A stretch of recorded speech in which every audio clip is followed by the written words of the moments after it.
Las historias que desenterramos aquí no son simples relatos provenientes de rincones ocultos de la red, foros olvidados, blogs abandonados y páginas sumergidas en el misterio. Estas narraciones llevan consigo una advertencia. Sus autores juran que son reales. ¿Te atreves a descubrirlas? No suelo contar este tipo de cosas, pero esto me pasó a mí y todavía no puedo explicarlo. No sé si fue algo paranormal, si fue mi mente jugándome una mala pasada, o si realmente había algo en ese departamento. Pero necesito contarlo, porque desde entonces no he podido dormir bien. Todo empezó hace unos años, cuando me mudé a un departamento en Miraflores. Era un edificio viejo, construido en los 70, pero estaba en una buena zona, cerca de la avenida Benavides. Al principio, todo parecía normal. Vivía con una señora mayor, una chilena que había estado en el departamento desde que se construyó. Ella era tranquila, casi no hablaba, pero siempre se notaba que tenía algo en la cabeza, como si estuviera pensando en algo que no quería compartir. Un domingo por la tarde, estaba en mi habitación, tratando de relajarme. La zona es ruidosa, pero ese día todo estaba extrañamente silencioso. De repente, empecé a escuchar ruidos. No eran normales. No eran los típicos sonidos de un edificio viejo. Eran como pasos, pero no venían del pasillo. Sonaban como si estuvieran dentro de la habitación, pero no había nadie más ahí. Me levanté, tratando de encontrar de dónde venían, y ahí lo vi. Era una figura, una sombra. No podía verla bien. Solo de la cintura para arriba. Parecía un hombre, con ropa vieja, como de otra época. No olía bien. Era un olor rancio, como a humedad y tierra. Lo más raro era que sentía que me estaba mirando, pero cada vez que intentaba verle, desaparecía. Y siempre me quedaba con un dolor de cabeza insoportable después de verlo. Le conté a la señora con la que vivía, pero ella no quiso hablar mucho del tema.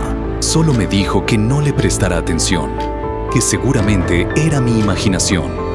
Pero yo sabía que no era normal. Empecé a preguntar a conocidos si sabían de alguien que pudiera ayudarme, alguien que supiera de estas cosas. Me recomendaron a un vidente, un tipo que supuestamente tenía experiencia con este tipo de casos. El vidente vino al departamento varias veces. Al principio no pasaba nada, pero una noche estábamos en mi habitación y de repente apareció la sombra otra vez. El vidente se puso serio, muy serio. Trató de mirar directamente a la figura, pero era como si ésta no quisiera ser vista. La sombra se movía, como tratando de esconderse. Y entonces el vidente gritó: ¡Vete! Y la sombra desapareció. Después de eso, no volví a verla. Pero los ruidos seguían. Pasos, crujidos, como si alguien estuviera caminando por el departamento. La señora con la que vivía nunca quiso participar en nada de esto. Siempre se iba a su habitación y cerraba la puerta. Un día, después de que el vidente se fue, le pregunté por qué no quería saber nada de lo que estaba pasando. Y ahí me soltó algo que me dejó helada. Me dijo que ella también había notado algo en el departamento, pero que no le daba miedo. Al contrario, sentía una extraña tranquilidad. Me contó que su padre había sido un oficial chileno, que había muerto en la Guerra del Pacífico, en la batalla de Miraflores. Ella era muy pequeña cuando él se fue y nunca supo qué le había pasado. Pero cuando se mudó a ese departamento, sintió que estaba cerca de él, como si su padre estuviera ahí, con ella. Lo que más me impactó fue cuando me dijo que su padre era chileno. Yo nunca había pensado en eso, pero de repente todo cobró sentido. La figura que yo veía, con esa ropa antigua, ese olor, podría ser el espíritu de su padre, un oficial chileno que había muerto en esa batalla, que de alguna manera estaba atrapado en ese lugar. La señora falleció unos años después y los ruidos desaparecieron.